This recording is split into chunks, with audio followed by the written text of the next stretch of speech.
하나님 말씀 로마서 1장 16절에서 17절입니다. 내가 복음을 부끄러워하지 아니하노니 모든 믿는 자에게 구원을 주시는 하나님의 능력이 됨이라. 먼저는 유대인에게요 그리고 헬라인에게로다. 복음에는 하나님의 의가 나타나서 믿음으로 믿음에 이르게 하나니 기록된 바 오직 의인은 믿음으로 말미암아 살리라 함과 같으니라.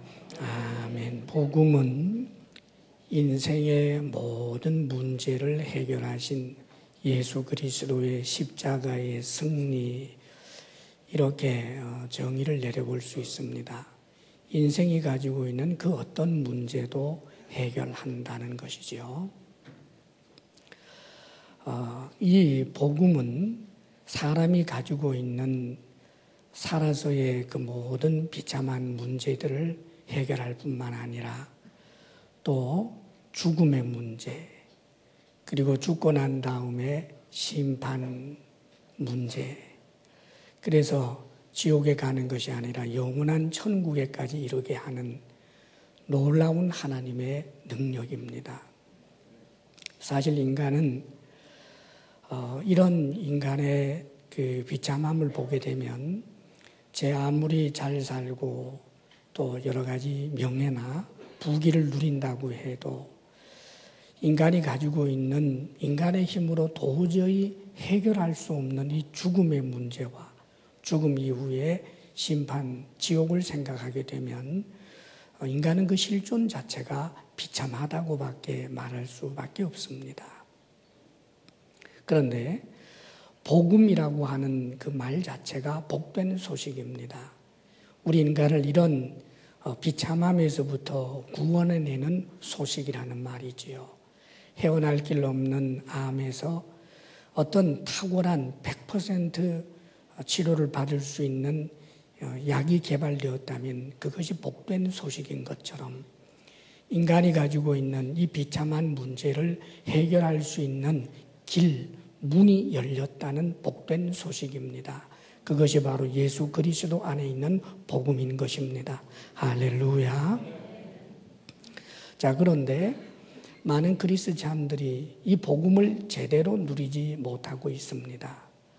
복음이 나중에 언젠가 나를 천국 가게 한다라고 하는 사실은 믿지만, 그러나 그것이 너무나 제한된 믿음이어서 죽을 때 이제 마치 천국 가는 티켓처럼 복음은 죽을 때 필요한 것으로 생각하는 이들이 있습니다.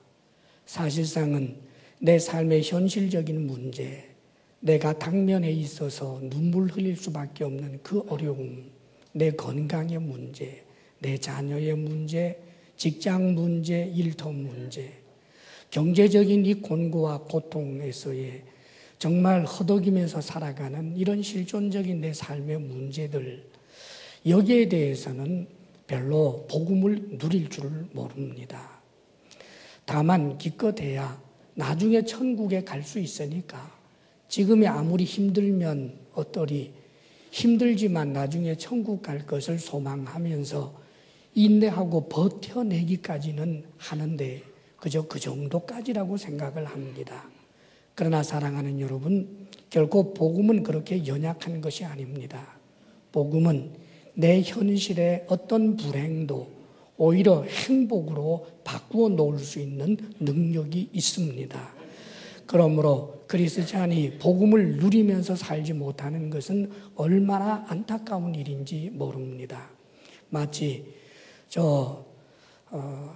수억의 그런 현금이 통장에 있지만 그것을 쓸 줄 모르는 바보가 있는 것처럼, 어떻게 기기를 운영할지 은행을 이용할 줄도 모르는 그런 사람이 있는 것처럼, 마치 그런 사람이 있다면 복음을 누리지 못한다라고 하는 것은 마치 그와 같은 것입니다. 충분히 행복하게 살 만한 모든 것이 부어져 있음에도 불구하고 이 복음을 누리지 못한다는 것은 얼마나 안타까운 일이겠습니까? 자, 그렇다면 사랑하는 여러분, 복음을 어떻게 누릴 수 있을까요? 복음을 누릴 수 있는 방법을 오늘 성경은 이렇게 소개합니다. 복음은 모든 믿는 자에게 구원을 주시는 하나님의 능력이 됨이라 그러십니다. 믿음을 이야기하고 있지요. 그 다음에 17절에도 말씀하시기를 오직 의인은 믿음으로 말미암아 살리라 함과 같으니라 그렇게 기록해 줍니다. 다시 말하면 복음을 누리는 방법이 뭔가? 그것이 뭘까요? 믿음입니다. 복음을 누리는 방법이 뭐라고요? 믿음입니다. 믿음으로 복음을 누리는 거예요. 믿음으로 구원을 받고 믿음으로 현실의 그 어떤 어려움도 이겨낼 뿐만 아니라 극복할 뿐만 아니라 불행을 행복되게 하는 것입니다. 자, 그렇다면 믿음이 있으면 되겠네요. 맞습니다, 여러분. 믿음이 있으면 영혼 구원뿐만 아니라 내 현실적 삶의 비참들도 날마다 구원할 수 있습니다. 그렇다면 우리는 믿음이 있어야만 하겠습니다. 믿음 큰 사람 될 수 있기를 바랍니다. 그래서 예수님께서도 항상 믿음을 묻지 않으셨습니까? 믿음이 적은 자여 왜 의심하느냐? 왜 너에게는 믿음이 없느냐? 책망도 하시고 믿음이 큰 사람을 보면 내가 이스라엘 중에도 이렇게 큰 믿음을 가진 자를 보지 못하였노라 하면서 크게 기뻐하던 우리 예수님을 봅니다. 자, 그렇다면 우리는 믿는 사람이 되어야 할 터인데 그렇다면 여러분 믿음이 도대체 무엇입니까? 믿음으로 복음을 누린다고 하는데 큰 믿음의 사람은 삶의 어떤 현실적인 문제들도 극복하고 이긴다고 하는데 자, 그렇다면 도대체 믿음이 무엇이냐는 말입니다. 많은 분들이 믿음을 오해하는 경우가 있어요. 믿음이란 자신의 신념을 믿음이라고 혼돈하는 이도 있고 적극적 사고방식 혹은 긍정적 사고를 믿음이라고 생각하는 이도 있습니다. 여러분, 적극적 사고방식 혹은 긍정적 사고방식은 참 좋은 습관임에 틀림이 없습니다. 신념이 없는 사람보다 신념이 큰 사람이 틀림없이 현실적인 삶의 어려움들을 이겨내는데 훨씬 더 유용합니다. 그러나 그것이 곧 믿음은 아닙니다. 정주영 씨와 같은 이는 대단히 적극적 사고방식을 가진 사람이었습니다. 그는 정말 매일매일을 설레는 마음으로 아침을 일찍 맞이했다고 합니다. 굉장히 적극적인 사고방식을 가진 거지요. 그러나 그가 가졌던 그 신념이 믿음은 아니었습니다. 믿음이 뭘까요? 가끔들 그렇게 이야기하지요. 반드시 내게 이루어질 것이다라고 굳게 믿으면 된다라고 그걸 믿음이라고 이야기하는 이들이 있습니다. 나는 나중에 대통령이 될 거야. 반드시 대통령이 될 거야. 할 수 있어, 할 수 있어. 나는 분명히 할 수 있어. 내게는 불가능이 없어.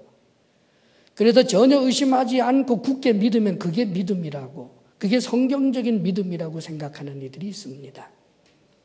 사랑하는 여러분, 적극적 사고방식은 분명히 우리에게 도움이 됩니다. 부정적인 사고에 젖어 있는 것보다 적극적인 그런 사고를 하고 긍정적 사고를 하는 것은 훨씬 더 유익하고 우리들도 그런 것이 필요합니다. 그러나 우리를 구원에 이르게 하는 믿음은 그것이 아닙니다. 누군가가 그런다고 합시다. 나는 죽어도 절대로 지옥에 가지 않는다. 나는 천국 간다. 나는 천국도 내 손아귀에 넣을 거야. 나는 이 세상을 정복했던 것처럼 천국조차도 내가 정복할 거야 하면서 항상 그렇게 스스로 믿고 신념한다고 해서 그가 구원 얻을까요? 구원 얻을 길은 오직 주 예수 그리스도를 믿는 것 이외에 다른 방법으로 되지 않는 것입니다. 구원도 하나님의 약속을 믿기 때문에 주어지는 것인 것처럼 우리가 믿는다라고 하는 것은 하나님의 약속의 말씀을 믿는 것을 말하는 것입니다. 약속이 있기에 그것을 믿는 것입니다. 하나님의 약속을 믿는 것입니다. 하나님의 약속을 믿기에 하나님을 믿는 것이고 그분의 인격을 믿는 것입니다. 우리 기독교에서 말하는 믿음이란 하나님과의 인격적인 관계 속에서 말하는 믿음인 것입니다. 그렇기 때문에 그분께서 우리에게 하신 약속의 말씀들, 그분께서 우리에게 주신 말씀들을 믿는 것, 이것이 믿음인 것입니다. 자, 그렇기 때문에 무엇을 믿는다라고 하는 것은 하나님의 약속의 말씀을 믿는 것입니다. 그렇다면 하나님의 약속의 말씀을 믿는 것이 믿음이라면 이 하나님의 약속의 말씀이 귀에 들려오는 것은 엄청난 축복입니다. 믿음은 들음에서 나기 때문입니다. 믿음은 들음에서 나는 것이기 때문에 먼저 대전제되어야 할 것은 하나님의 이 약속의 말씀이 귀에 들려와야 합니다. 우리가 이 성경 말씀을 하나님의 말씀이라고 하나님의 약속이라고 믿는 이유는 어떤 천사가 성경 66권을 우리에게 주었기 때문이 아닙니다. 어떤 이단이 말하기를 영광스럽고 놀라운 그런 신비한 체험 속에서 천사가 어디 땅을 파보라고 해서 파보았더니 이런 경전이 나왔다. 그래서 이것이 하나님의 말씀이라 그렇게 이야기하는 이가 있습니다. 사랑하는 여러분, 우리에게 주어진 하나님의 말씀은 어느 한 사람의 주관적인 체험 속에서 나온 말씀이 아닙니다. 우리에게 주어진 이 말씀은 1500년 이상의 선지자들에 의해서 주어졌던 말씀입니다. 수천 년 동안 있었던 일들을 하나님께서 역사 속에서 긴 세월 동안 아브라함에게도 말씀하시고 나중에 노아에게도 말씀하시고 족장을 선택하여 그 족장들과의 관계 속에서 또 어떤 사건 속에서 말씀하셨던 것들이 기록이 됩니다. 그리고는 나중에는 이스라엘이라고 하는 한 공동체 전체를 모세라고 하는 이를 통하여 적어도 장정만 60만 명이라고 하는 엄청난 사람들 한복판에서 일어났던 사건을 통하여 말씀하셨습니다. 그리고는 이스라엘 백성이라고 하는 그 한 백성의 그 이스라엘 공동체 전체를 통하여 역사 속에서 끊임없이 하나님께서는 말씀해 주셨습니다. 선지자를 통하여 말씀하시기도 하고 사건을 통하여 말씀해 주셨습니다. 그리고는 나중에는 하나님 자신이 사람이 되셔서 이 땅에 오십니다. 하나님이 사람 되셔서 사람 되신 그분이 직접 말씀해 주셨습니다. 그런데 여러분, 누군가가 이 땅에 나타나서 내가 바로 하늘에서 내려온 하나님의 아들이다라고 말은 누군들 못하겠습니까? 대단히 죄송하지만 저도 할 수 있어요. 이단인들이 그렇게 하지 않습니까? 내가 바로 하나님이라고, 내가 성령이라고, 내가 보혜사라고, 내가 감람나무라고, 그런 말들 할 수 있습니다. 내가 하나님이라는 말 할 수 있어요. 우리 예수님께서도 당신이 하나님이라고, 하나님의 아들이라고 스스로 말씀하셨습니다. 그런데 놀라운 것은 입으로 말씀하실 뿐만 아니라 당신이 하신 말씀이 진리라고 하는 사실을 표적과 기사를 통하여 보여주셨습니다. 이것은 아무나 할 수 있는 것이 아니었습니다. 죄인을 향하여, 오래된 중풍병자를 향하여 네 죄의 사함을 받았노라 라고 말할 수 있습니다. 그런 거 누구나 못하겠습니까? 그런데 예수님께서는 짐상을 들고 일어나 걸어가라라고 말씀하시니까 그 말씀하신 대로 중풍병자가 일어나 걸었습니다. 사랑하는 여러분, 그렇습니다.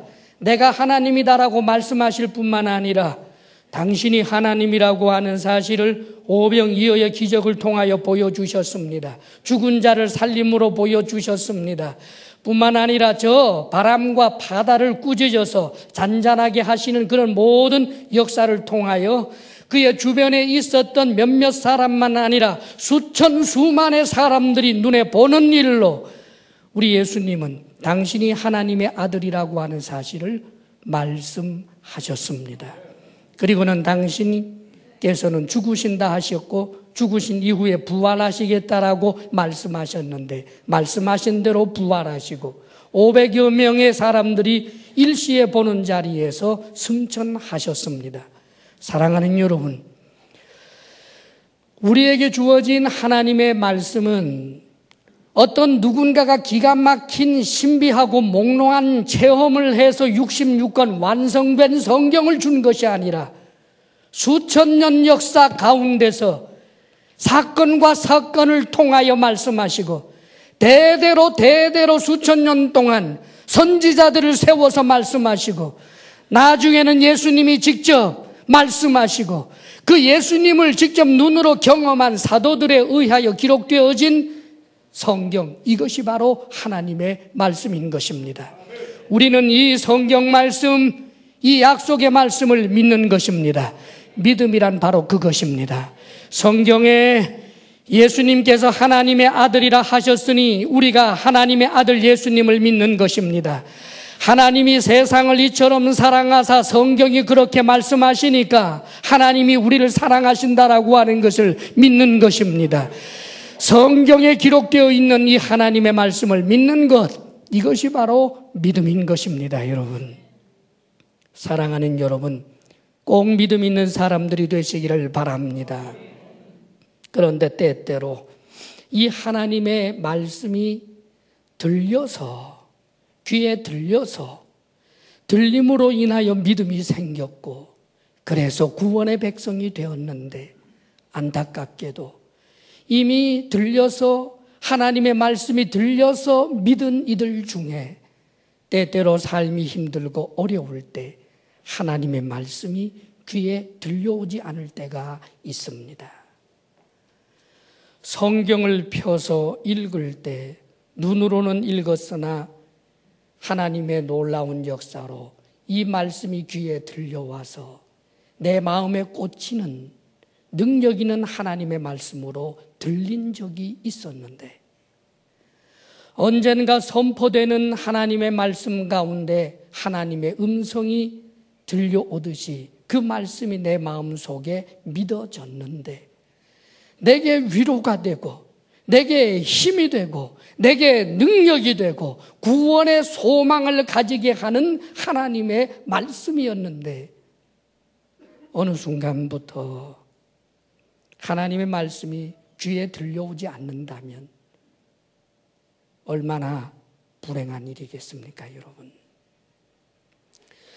하나님의 은혜로 나중에 천국 간다라고 하는 그 하나님의 말씀만큼은 여전히 믿어지는데 현실의 내 삶의 어려움을 극복해낼 만한 그 믿음이 현재 내 삶의 어려움 속에서는 하나님의 말씀이 내 귀에 들려오지 않으니까 때때로 어려운 내 현실의 삶 가운데서는 탄식과 비통 이외에는 아무것도 없는 안타까운 그리스도인도 있습니다. 사랑하는 여러분, 믿음으로 현실의 삶의 아픔을 이겨내고 극복하고 승리하고 행복해하며 노래하며 찬송할 이유를 가지고 살아가십니까? 믿음이 연약해졌고 그래서 하나님의 말씀이 들려오지 않아서 탄식과 한숨과 불평 이외에는 노래가 나오지 않는 그런 현실 속에 있습니까? 사랑하는 여러분, 우리 그리스찬들에게 주어지는 가장 큰 복 중에 하나는 하나님의 말씀이 귀에 들려오는 것입니다. 성경을 펼쳐 읽을 때 들려오고 선포되는 말씀 속에서 하나님의 음성이 들려오고 셀라눔의 연약한 또 다른 형제 자매가 하는 그 나눔 속에서도 하나님의 말씀이 들려오는 것, 이것이 복 중에 복인 줄 믿습니다. 성경에 보면 정말 위대한 사람이라고 할 수 있는 엘리야 선지자. 그 놀라운 선지자가 놀랍게도 낙심한 것이 성경에 기록이 되어 있습니다. 낙심할 사람이 낙심해야지 어떻게 선지자가 낙심할 수 있습니까? 그런데 엘리야 선지자가 낙심했어요. 로뎀나무 아래에 누워서 하나님 나 죽여주십시오 합니다. 여러분 얼마나 딱한 노릇이에요. 나 이제 살아낼 힘이 없어요. 자살할 수는 없으니까 죽여달라는 것 아닙니까? 내 조상들보다 나 못합니다. 나 이제 그만 죽여줬으면 좋겠습니다. 왜 이렇게 죽었으면 좋겠다라고까지 생각하게 되었을까요? 우리 그리스찬들도 종종 그런 분들이 있습니다. 차라리 죽었으면 좋겠다. 자살은 못하겠고 하나님 오늘이라도 내 생명 거두어 가줬으면 좋겠어요. 현실의 처절한 비참 앞에서 죽음을 떠올리고 참아 죽지는 못하지만 나 죽여달라고 하지 않습니까? 엘리야 선지자가 왜 그렇게 됐을까요? 다른 데 있지 않습니다. 자신이 선지자로 엄청난 하나님의 일을 했는데 자신이 했던 그 일의 결과가 자신이 원하는 대로 되지 않았기 때문입니다. 바알 선지자, 아세라 선지자 850명과 겨루어서 하늘에서 불이 내려오게 하는 놀라운 일을 했어요. 3년 6개월 동안 비가 오지 않는 땅에 기도함으로 비가 내려오는 일을 했어요. 심지어는 그 아합 왕 앞에서 아합이 타고 가는 그 마차, 한 마리 끄는 마차가 아니라 8마리 혹은 12마리가 끄는 그 엄청난 왕의 마차 앞에 성령의 놀라운 역사로 말미암아 뛰어서 앞에 갔습니다. 여러분 지치지 않고. 자, 그 놀라운 일을 누구에게 보게 했느냐 하면 그 당시에 가장 악한 왕이었던 아합 왕이 보게 했습니다. 아합 왕 눈앞에서 하늘에 불이 내려왔어요. 아합 왕 눈앞에서 기도함으로 비가 오게 했어요. 아합 왕 눈앞에서 말보다도 더 빠르게 뛰어달리는 성령의 권능도 보여줬어요. 이 정도 됐으면 아합 왕을 통해서 온 이스라엘 천하가 이제는 우상 숭배에서부터 떠나자. 참신은 하나님밖에 없구나. 그러므로 아합 왕이 적어도 조서를 꾸며서 발표하고 온 이스라엘 천지가 하나님을 섬기는 그런 모습으로 회개 자복할 줄 알았습니다. 그런데 이게 웬일입니까? 아합의 아내 이세벨이 내일 이맘때 너를 반드시 죽이겠다라고 하는 그런 사자의 전가를 받고 나서는 이제 모든 소망이 끊어져 버린 겁니다. 하나님 더 어떡하라고요? 하늘에서 불이 내려와도 안 되잖아요. 3년 6개월 비 안 오던 땅에 비가 와도 안 되잖아요. 초자연적인 역사 보여줘도 안 되잖아요. 나 죽을래요. 이런 이스라엘 백성들 앞에 내가 선지자라고 더 무슨 일 하겠습니까? 나 죽을래요. 사랑하는 여러분, 때때로 우리가 주의 일을 하다가 보면 이런 마음 들 때가 있습니다. 열심히 주의 일 해봤지만 그런데 주님 이게 뭐예요? 이게 뭐예요? 그래서 죽여달라고 합니다. 하나님께서 이 엘리야를 어떻게 만져주셨는지 아십니까 여러분? 참 좋은 하나님이에요. 네가 선지자냐 그러지 않고 천사 보내서 그 투정을 받아주셨네요. 그래서 그 엘리야에게 이 천사를 보내서 떡을 주고 물을 줬습니다. 그런데 여러분 그렇게 진수성찬은 아니었어요. 착각하지 마세요. 하나님께서 주실 것 많았겠지만은 뭐가 이쁘다고. 그래서 떡하고 물 주셨어요. 떡 먹고 물 마시고 힘 조금 냈다가 또 누워버렸습니다. 다시 천사가 와서 일으키잖아요. 먹어라. 기력을 회복해라.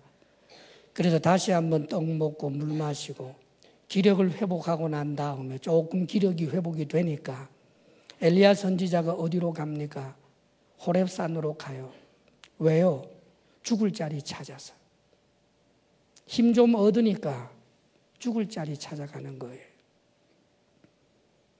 다시 이스라엘 땅으로 들어가는 것이 아니라 호렙산에 들어가서 그 거룩한 산, 하나님의 말씀이 선포되었던 그 산, 그 엄청나게 영광스러운 하나님의 현현이 있었던 그 산으로 들어가서 그리고는 거기서 어느 동굴에서 거처하다가 죽으려고 하는 겁니다. 40일 동안 길을 쓰고 가서는 그 호렙산 어느 동굴 속에 들어가서 거처를 정하고 있습니다.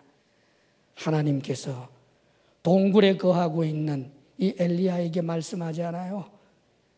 엘리야야, 너 왜 여기 있느냐? 여기 있어야 할 사람이 왜 여기 있느냐? 그 소리입니다. 그런데 엘리야는 그거 눈치채지 못했습니다. 이렇게 말하지요. 하나님, 제가 열심히 득심입니다. 열심히 주의를 했습니다만 하나님을 섬기는 사람들 다 죽고 나만 남았기에 제가 여기 있습니다. 그러자 하나님께서 엘리야야, 너 저 동굴 어귀에 서봐라. 동굴 어귀에 섰더니 하나님께서 영적으로 아주 신비하고 놀라운 광경을 보여주셨습니다. 엄청난 바람이, 태풍이 몰려옵니다. 무시무시한 태풍이 불면서 모든 것들이 날려가는 그런 모습을 한참 보여주는데 그 태풍이, 바람이 지나가고 난 다음에 하나님이 없었습니다. 그 다음에 엄청난 지진이 일어났습니다. 산이 무너지고 땅이 꺼지는 그런 엄청난 지진을 봅니다. 그런데 그 지진이 지난 후에도 거기에도 하나님은 없었습니다. 그 다음에는 굉장한 불길이 타오릅니다. 온 하늘과 땅을 다 불태울 것 같은 엄청난 불들이 있습니다. 그런데 그 불 가운데도 하나님은 없었습니다. 그리고 나서 이 모든 것이 지나가고 난 다음에 세미한 소리, 아주 작은 소리가 들려옵니다. 그런데 그 제 세미한 소리도 동일한 소리였습니다. 엘리야야, 너 왜 여기 있느냐? 엘리야가 또 말합니다. 모두 죽고 나 혼자만 남았으므로 내가 여기 있습니다. 다시 그 세미한 소리가 들려옵니다. 엘리야야, 이제 너는 일어나서 아무개를 아람 왕으로 세우고 아무개를 이스라엘 왕으로 세우고 아무개를 네 후계자로 세워라. 사명을 주셨습니다. 그런데 여러분, 엘리야는 복 있는 사람이었습니다. 그 세미한 음성을 들을 수 있었기 때문입니다. 그 세미한 음성을 듣고 다시 사명의 자리로 가라고 하는 그 세미한 음성을 듣고 그는 일어나서 자기가 살겠다고 생각했던 그 동굴에서부터 내려와서 그 지긋지긋한 땅, 그 사명의 자리로 다시 나아갑니다. 그리고 그에게, 바로 이 들을 귀가 있었던 그에게 하나님의 능력이 임하고 그는 선지자로서의 마지막 삶을 참으로 주님 안에서 믿음으로 행할 뿐만 아니라 나중에는 불말과 불병거를 타고 하늘에 올라가는 영광을 얻었습니다. 사랑하는 여러분, 그에게는 들을 귀가 있었기 때문입니다. 세미한 음성을 들을 수 있는 귀가 있었기 때문입니다. 여러분, 사랑하는 여러분, 엄청난 불이 여러분을 위로하는 것이 아닙니다. 엄청난 바람과 초자연적인 역사만 일어나야 되는 것이 아닙니다.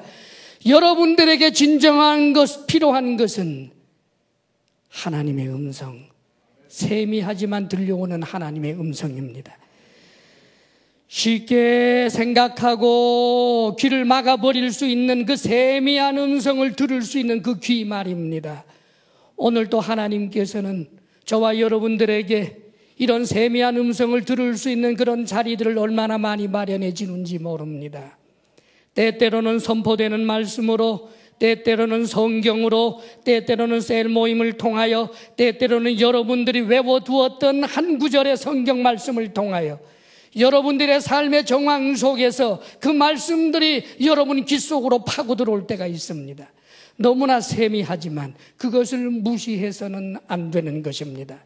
그 말씀을 받아들일 때, 그 말씀을 무겁게 여기게 될 때 잃었던 내 팔과 손이 힘을 얻게 되고, 잃었던 내 삶의 방향이 새롭게 정립되게 되고, 떨치고 일어나서 행할 수 있는 자가 되는 것입니다. 사랑하는 여러분, 믿음이란 바로 그런 것입니다. 이런 하나님의 말씀이 귀에 들려오고 그 말씀을 붙들 수 있는 것이 바로 믿음인 것입니다. 사랑하는 여러분, 하나님의 약속의 말씀을 부여잡고 일어설 수 있게 되기를 주의 이름으로 축복합니다. 내 현실의 삶의 그 어떠한 문제도 이겨낼 수 있는 능력이 바로 거기에 있기 때문입니다.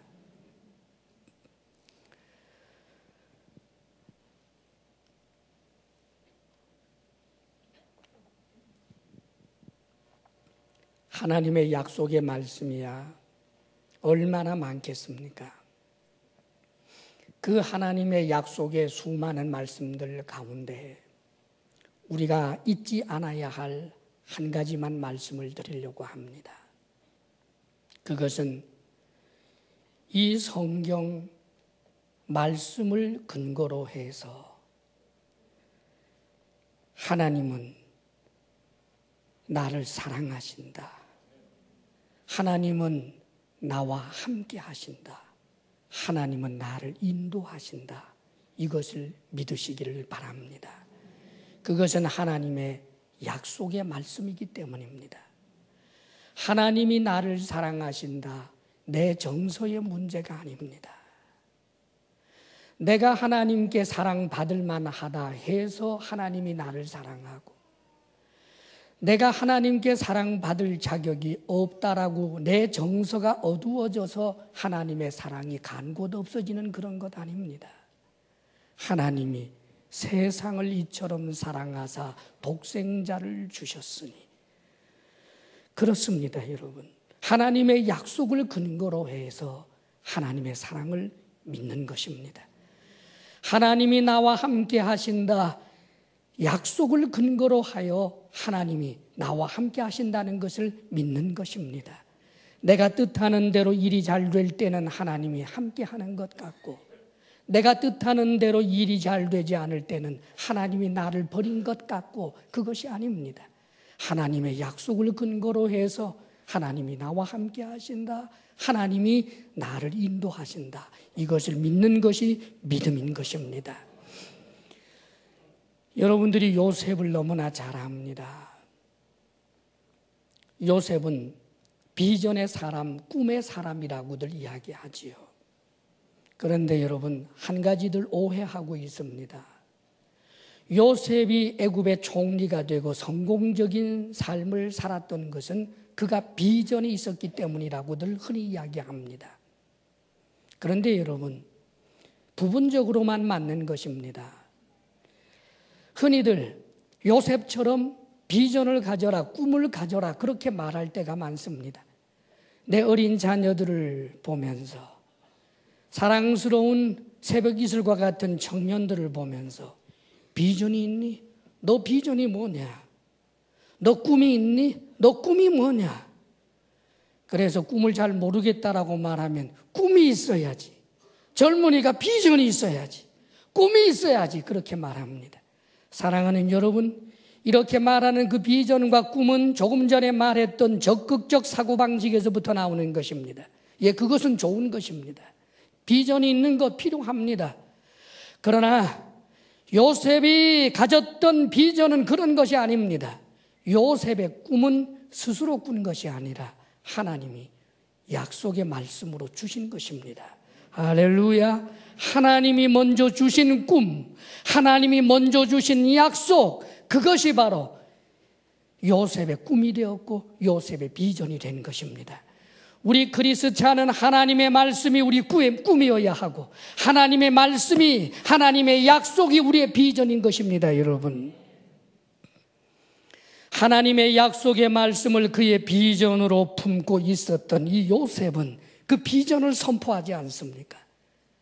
그 비전을 선포했다가 그에게 돌아왔던 것은 좋은 일이 아닙니다. 하나님이 하신 약속은 높아진다는 것이었고 세워진다는 것이었고 참으로 놀랍고 아름다운 것이었는데, 그 비전을 선포한 요셉에게 일어난 일은 형들에게 미움이나 받고 돈 몇 푼에 팔려서 저 애굽의 종노릇하는 신세가 되고 말았습니다. 그런데 여러분 아십니까? 이 요셉은 하나님의 그 약속의 말씀, 그 비전을 그는 믿고 있었습니다. 하나님이 함께 하신다는 것을 믿었습니다. 하나님이 자신을 사랑한다라고 하는 것을 믿고 있었습니다. 왜요? 약속 때문에 말입니다. 요셉은 노예살이 하면서 그 비참한 현실 속에서 하나님이 자신과 함께 한다는 것을 믿고, 하나님이 자신을 사랑한다는 것을 믿고, 하나님이 자신을 인도한다는 것을 믿었습니다.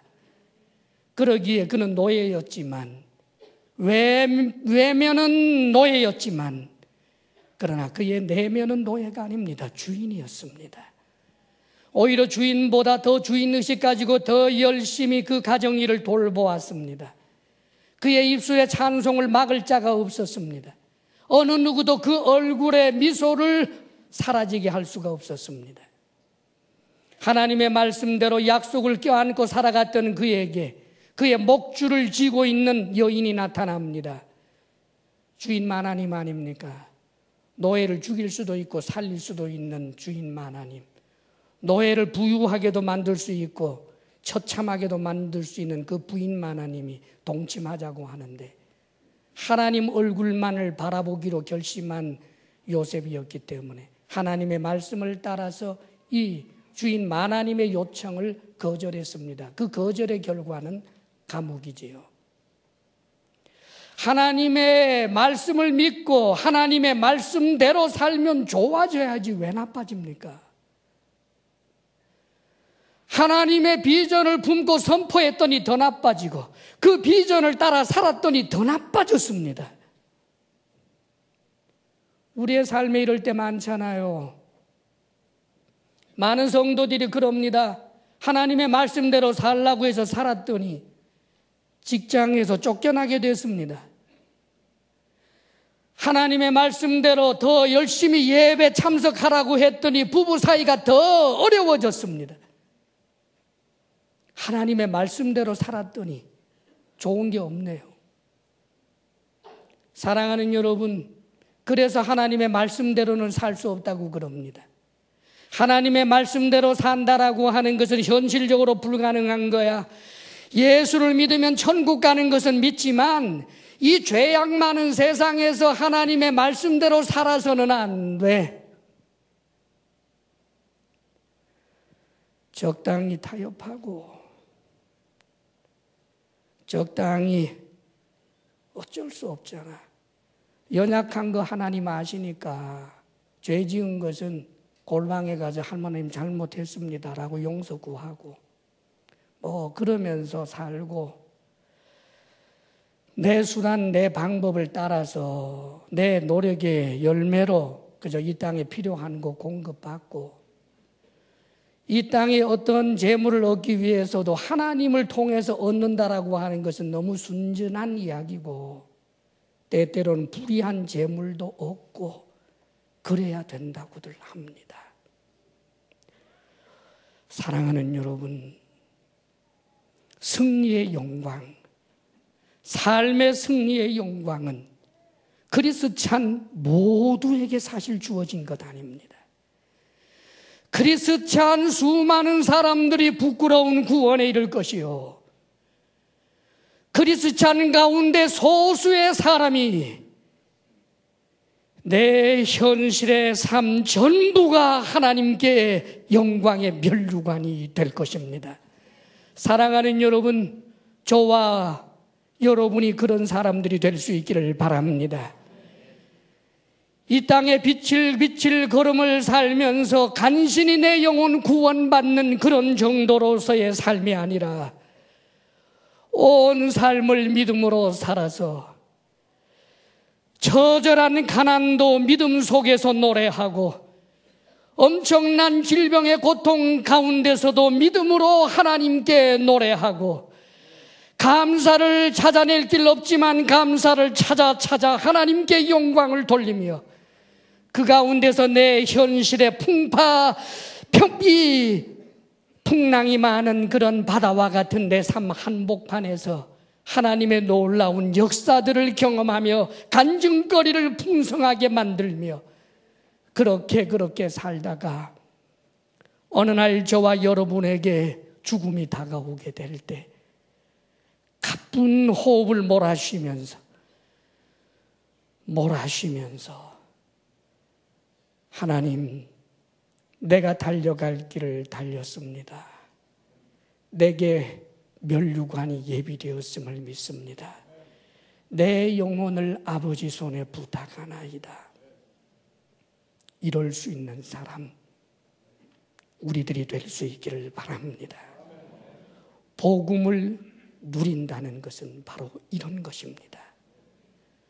복음을 내 영혼 구원에만 누리지 않고 내 직장에도 누리고 내 가정에도 누리고 내 현실의 어떤 삶에도 구체적으로 적용하여 누릴 수 있기를 주의 이름으로 축복합니다. 기도하겠습니다, 여러분.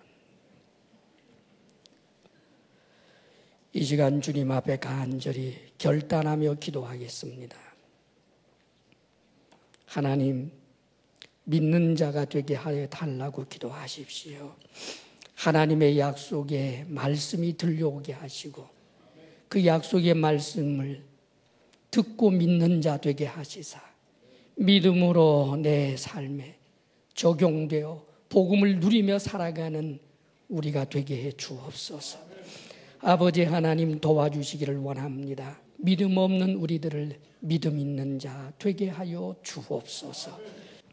이제는 우리 주 예수 그리스도의 크신 은혜와 하나님 아버지의 한없는 사랑과 성령의 교통하심과 충만케 하심이 복음을 누리며 살 믿음 있는 자 되게 하옵소서. 결단하며 나아가는 사랑하는 모든 성도들 위해 이제로부터 영원토록 함께 하시기를 간절히 축원하옵나이다. 아멘.